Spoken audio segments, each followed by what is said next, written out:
এই বোকা বিড়ালটা বড়শির সাথে কেঁচো না লাগিয়ে মাছ ধরছিল, যার কারণে মাছেরা তাকে বড়শির সাথে কেঁচো লাগানোর জন্য চিঠি পাঠায়।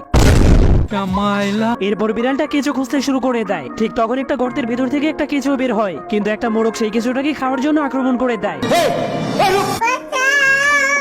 তখন বিড়ালটাও সেই কেঁচোটাকে দেখে ফেলে। এরপর তারা দুইজনই একসাথে কেঁচোটাকে ধরতে গেলেই কেঁচোটা চালাকি করে দেয়ালের উপরে উঠে যায়, যার কারণে বিড়াল আর মোরগটা একসাথে ধাক্কা খেয়ে যায়। अरे मुझे चक्कर आने लग गया अब। জাহিল সালে জানবার কুত্তে। এরপর বিড়ালটা মোরগের কাছ থেকে প্রতিশোধ নেওয়ার জন্য নিজের আঙুলকে কেঁচো বানিয়ে মোরগটাকে ডাকতে শুরু করে দেয়। তখন মোরগটা তার আঙুলকে কেঁচো মনে করে খেতে গেলেই বিড়ালটা তাকে আটকে দেয়। ये भगवान क्या जुल्म है। अब तू गया बेटा, अब तू गया, देख तेरी औकात मैं दिखाता हूँ तुझे।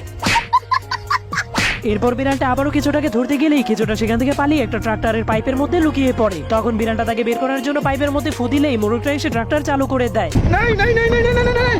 যাওয়ার আগে আপনি কোন কোম্পানির ফোন ইউজ করেন তা কমেন্ট করতে ভুলবেন না। একদিন এই কাকটা এই পোকাটাকে খাওয়ার জন্য আক্রমণ করে দেয়। তখন পোকাটা অনেক কষ্ট করে সেখান থেকে পালিয়ে একটা আপেলের মধ্যে লুকিয়ে পড়ে। তখন শয়তান কাকটা সেখানে এসে তাকে খুঁজতে শুরু করে দেয়।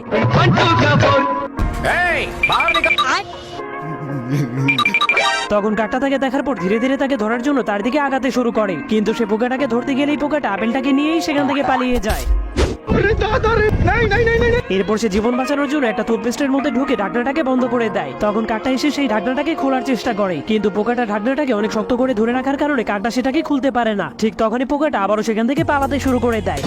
তখনই কাকটা তাকে ধরে টুথপেস্ট গুলোকে বাইরে বের করে দেয়, যার কারণে পোকাটা সেখান থেকে বের হয়ে একটা মাইকের মধ্যে ঢুকে যায়। তখন কাকটা তাকে ধরার জন্য মাইকের মধ্যে মাথা ঢোকালেই মাইকটা চালু হয়ে যায়, अरे मुझे चक्कर आने लग गया अब। যার কারণে কাকটা মাথা ঘুরে মাটিতে পড়ে যায়। যাওয়ার আগে আপনার ফোনে কত % চার্জ আছে তা কমেন্ট করতে ভুলবেন না।